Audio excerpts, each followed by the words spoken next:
जो मेरे स्नैक्स होते थे वो होते थे घेवर, बिस्किट, भुजिया, एकदम जंक से भरे हुए। उस टाइम मैंने रियलाइज नहीं किया कि मैं जो खा रही हूँ वो मेरी जिंदगी बदल देगा। आपके पास सब कुछ है, आप क्यों इतना बड़ा रिस्क ले रहे हो? कुछ रिश्तेदारों ने ये भी बोला कि अरे भाई पहले शादी कर लो, उसके बाद में स्टार्टअप करना, पहले सेटल हो जाओ। करीब 2 साल पहले किसी को पता नहीं था कि ओपन सीक्रेट रहेगा भी कि नहीं, बट हमारी टीम ने डिसाइड किया कि हम इसको टर्न अराउंड करेंगे। 50 करोड़ की रेवेन्यू से आज हम एक 200 करोड़ के रेवेन्यू पर पहुंच चुके हैं।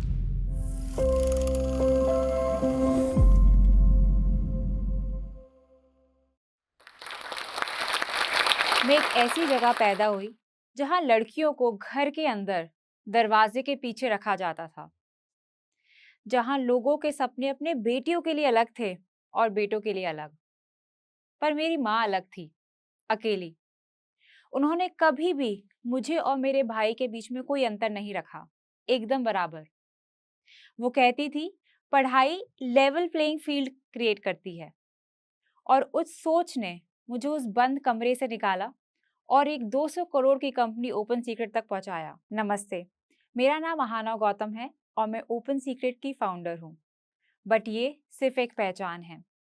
मैं आज आपसे एक और पहचान शेयर करना चाहती हूँ। आज मैं आपको एक लड़की की कहानी सुनाऊंगी जो राजस्थान के एक छोटे से शहर भरतपुर में पैदा हुई थी। एक ऐसा शहर जहाँ लड़कियों को सपने देखने का भी ज्यादा अधिकार नहीं था। एक सिंगल मदर की बेटी, वो लड़की जो अपने आप को मिसफिट समझती थी अपने वजन को लेकर, और सबसे अलग पाती थी खुद को उस भीड़ में। उस शहर में मैं सिर्फ दो ही चीजें करती थी, खाना और पढ़ाई। उस शहर में रहने को मैं बोलती थी कि living in a locked house, दरवाजे के पीछे रहना, क्योंकि वो ज्यादा सेफ नहीं था लड़कियों के लिए। मुझे आज भी याद है, सारे परिवार लड़कियों के लिए अलग सपने देखते थे और लड़कों के लिए अलग। लड़कियों के लिए एक बेसिक पढ़ाई काफी थी और लड़कों के लिए best in class education. But मेरी माँ बहुत अलग थी। उन्होंने हमेशा मुझे प्रोत्साहित किया कि लाइफ में जो भी तुम्हारा गोल है उसके पीछे जाओ, जेंडर से कोई फर्क नहीं पड़ता। मुझे आज भी याद है, मेरी माँ की एक दोस्त थी, वो हमारे घर आई थी। मेरी माँ एक प्रोफेसर थी, एक सिंगल मदर थी, और उनकी प्रोफेसर दोस्त जब घर आई तो उन्होंने उससे पूछा कि आपका बेटा तो आईआईटी जा चुका है, आपका आईआईटी का सपना तो पूरा हो गया है, आप अपनी बेटी को क्यों आईआईटी की तैयारी की प्रेरणा दे रहे हैं? आप उसके लिए लड़का कहाँ से लेकर आएंगे? बट इन बातों का मुझे कभी कोई फर्क नहीं पड़ा। क्यों? क्योंकि माँ मेरे लिए एक शील्ड थी, और उन्हीं के विश्वास से और मेरी मेहनत से भरतपुर से आईआईटी तक की जर्नी पूरी हुई। इसके साथ मुझे एक और चीज याद है कि हमेशा भरतपुर की शाम में जो मेरे स्नैक्स होते थे वो होते थे घेवर, बिस्किट, भुजिया, एकदम जंक से भरे हुए। उस टाइम मैंने रियलाइज नहीं किया कि मैं जो खा रही हूँ वो मेरी जिंदगी बदल देगा, क्योंकि मैं सिर्फ दो ही काम करती थी, पढ़ाई करती थी और खाना खाती थी।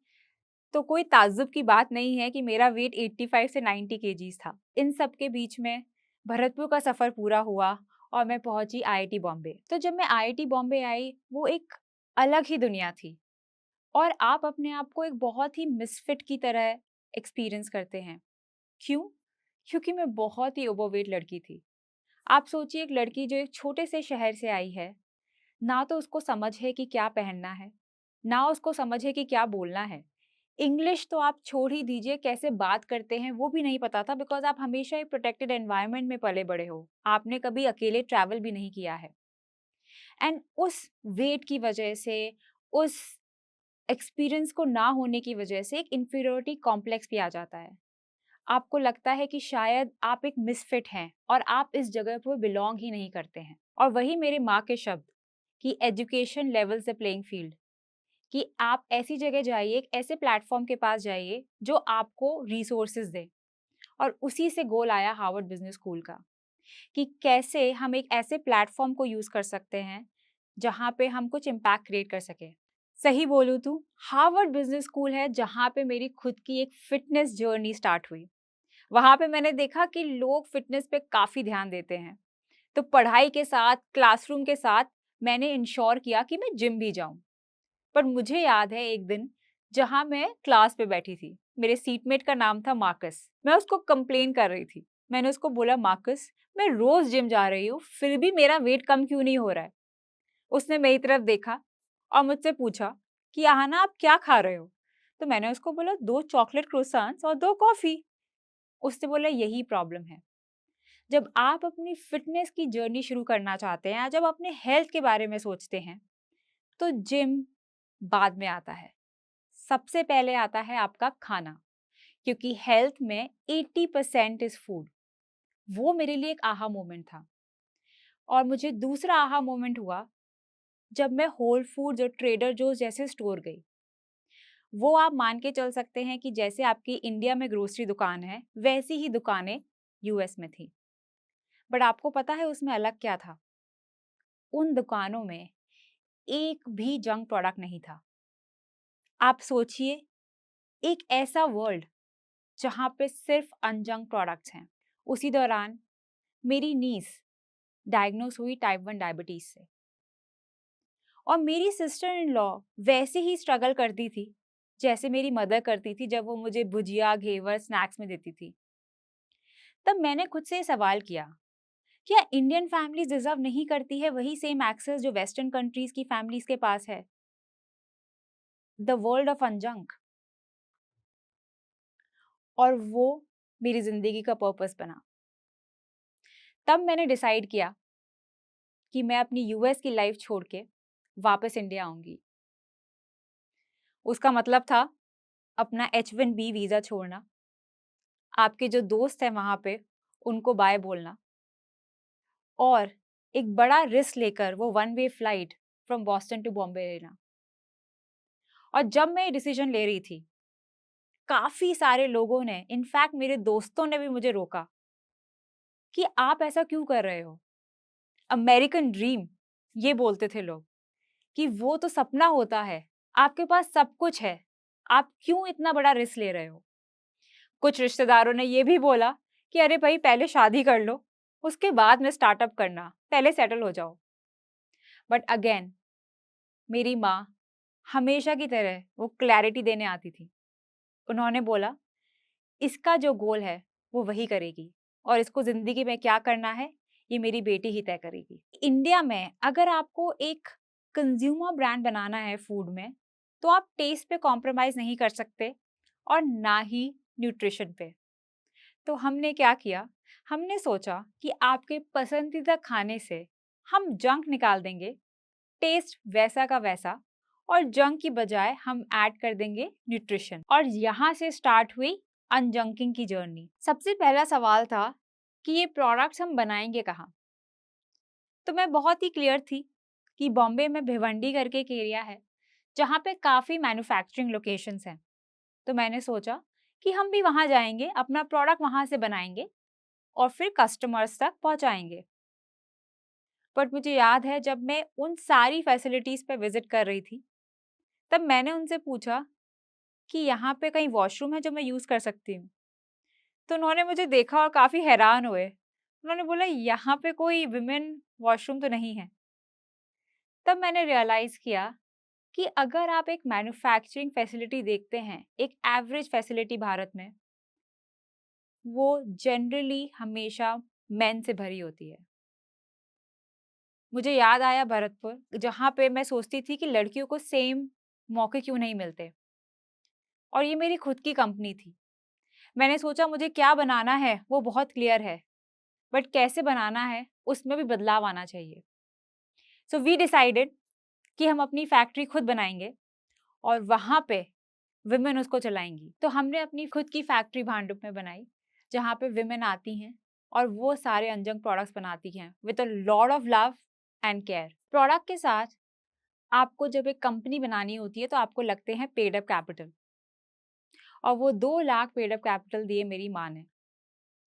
वो बहुत ही प्राउड फील करती थी कि हमारी फैमिली में कोई पहली बार एक बिजनेस स्टार्ट कर रहा है, वो भी एक लड़की।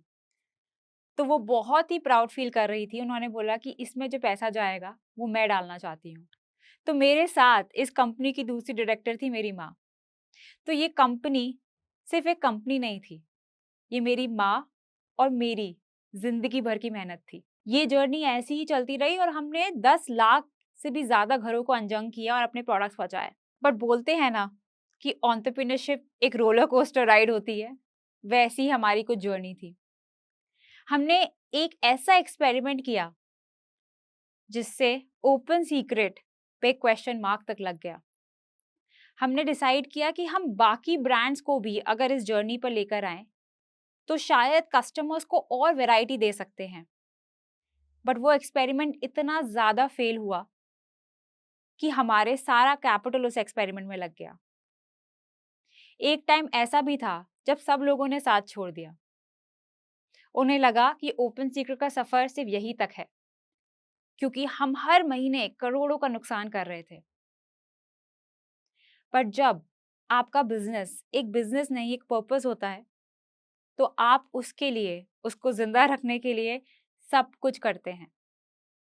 करीब 2 साल पहले किसी को पता नहीं था कि ओपन सीक्रेट रहेगा भी कि नहीं, बट हमने, हमारी टीम ने डिसाइड किया कि हम इसको टर्न अराउंड करेंगे। एक -50% एबिटा बिजनेस से आज हम 2 से 3% एक प्रॉफिटेबल एबिटा बिजनेस है। 50 करोड़ की रेवेन्यू से आज हम एक 200 करोड़ के रेवेन्यू पर पहुंच चुके हैं। एंड वो इसीलिए पॉसिबल हुआ बिकॉज एक पर्पस था, एक वजह थी इसको आगे बढ़ाने की। कुछ ऐसे दिन भी थे जहाँ पे मुझे नहीं पता था कि कैसे आगे बढ़ेंगे, बट मुझे याद था कि हमने ये बिजनेस क्यों स्टार्ट किया है और वो हमेशा एक मिशन हमारे लिए एक नॉर्थ स्टार की तरह रहा। और उसको चेस करते करते आज हम यहाँ पहुंचे हैं जहाँ पर हम एक प्रॉफिटेबल बिजनेस ही नहीं 100% ईयर ऑन ईयर ग्रो कर रहे हैं। सबसे कठिन पल मेरे लिए एक बिजनेस का पल नहीं था, वो थी एक पर्सनल ट्रेजेडी। मार्च 2021 जब कोविड आया, मेरी माँ जो हमेशा मेरे लिए एक चीयर लीडर थी, मेरी मार्गदर्शक थी, उनको मैंने खो दिया। जिंदगी में हमेशा उतार चढ़ाव आते हैं, बट कोई भी आपको तैयार नहीं करता है इस लॉस को झेलने के लिए। मुझे आज भी याद है कि कोविड के रेस्ट्रिक्शंस के टाइम पे मैं उनसे लास्ट बार मिल भी नहीं पाई, उनको एक बार बाय भी नहीं बोल पाई। मैं वापस गई उनका क्रिमेशन करने के लिए, और उस इलाके में एक लड़की ये अगर करती है तो बहुत बड़ी बात होती है, अलाउड ही नहीं होता है बिकॉज हमारे संस्कृति के खिलाफ है। बट मुझे लगता है कि मेरी माँ जाते जाते भी मुझे एम्पावर करती गई कि क्योंकि मैंने एक लड़की होते हुए भी वो अंतिम संस्कार किया। मुझे याद है अगले दिन मेरी एक इन्वेस्टर के साथ मीटिंग थी सीरीज ए के लिए। मेरे पास दो रास्ते थे, या तो मैं इस पेन और ग्रीफ को प्रोसेस करने के लिए एक पॉज लूं, या फिर मैं इस पेन को एक फ्यूल बनाऊं और इंश्योर करूं कि मैं इस कंपनी को इतनी ऊंचाई तक लेके जाऊं जहां मैं अपनी माँ की लेगेसी को बढ़ा सकूं। और मैंने डिसाइड किया कि ये सिर्फ एक कंपनी नहीं है, ये मेरी माँ की लेगेसी है।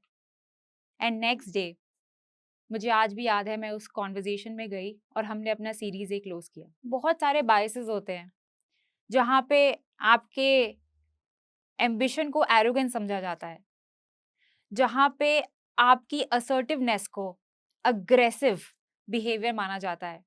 ये सारे क्वेश्चन मार्क बायसेस हमेशा आते हैं। आप कभी कभार इसके लिए ट्रोल होते हैं, कभी कभार मिसअंडरस्टूड होते हैं, बट आई हैव रियलाइज कि एज अ विमेन फाउंडर आप सिर्फ अपने मिशन पे फोकस करिए।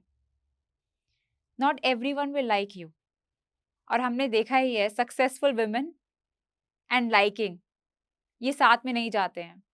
और आपको सीखना पड़ेगा कि लोग आपको पसंद नहीं करेंगे, बट फिर भी आपको आगे बढ़ते रहना है अपने कंज्यूमर्स के लिए, जो आप बना रहे हैं उस मिशन के लिए और अपनी टीम के लिए। आज ओपन सीक्रेट 100% की ग्रोथ से आगे बढ़ रहा है। हमने सिर्फ कुकीज ही नहीं, काफी सारी कैटेगरीज में अनजंग प्रोडक्ट लॉन्च किए हैं। चाहे वो आपके चिप्स हो, नमकीन हो, भुजिया हो या फिर आपके ब्रेकफास्ट ही क्यों ना हो। अब हम 200 से 500 करोड़ की जर्नी पे जा रहे हैं, एक प्रॉफिटेबल कंपनी की तरह, और हमारा मकसद यही है कि हम इंडिया के फेवरेट स्नैक्स अनजंग करते रहें। मेरे अंदर भी डर था कि मैं इस सोसाइटी में एक मिसफिट हूँ। मैंने काफ़ी रिजेक्शंस देखे हैं, अपनी माँ को खोया है, एक बिज़नेस को बिखरते हुए देखा है, अपने आप पे सेल्फ डाउट भी किया है। बट मैं आपको यही बोलना चाहूँगी कि अगर मैं एक भरतपुर के छोटे से घर के एक बंद दरवाजे से आज यहाँ पहुँच चुकी हूँ, तो आप भी ये कर सकते हैं। इस पूरी जर्नी में जो एक सबसे महत्वपूर्ण बात मैंने सीखी है, वो ये है कि आप पढ़ाई करिए और फाइनेंशियली इंडिपेंडेंट बनिए। ये बहुत ही इम्पोर्टेंट है, स्पेशली महिलाओं के लिए, क्योंकि जब आप अपना पैसा खुद कमाती हैं, तो दुनिया की कोई भी ताकत आपको नहीं रोक सकती है आपको अपने सपनों तक पहुंचने के लिए। और एक और बात, आज हम जो कुछ भी हैं, वो हम अपनी माँ की वजह से हैं, और ये सबसे बड़ा ओपन सीक्रेट है। तो मैं आप सबको यही बोलूँगी कि मेहनत करिए, बड़ा सोचिए और डरिए मत। आपका फ्यूचर आपके हाथ में है।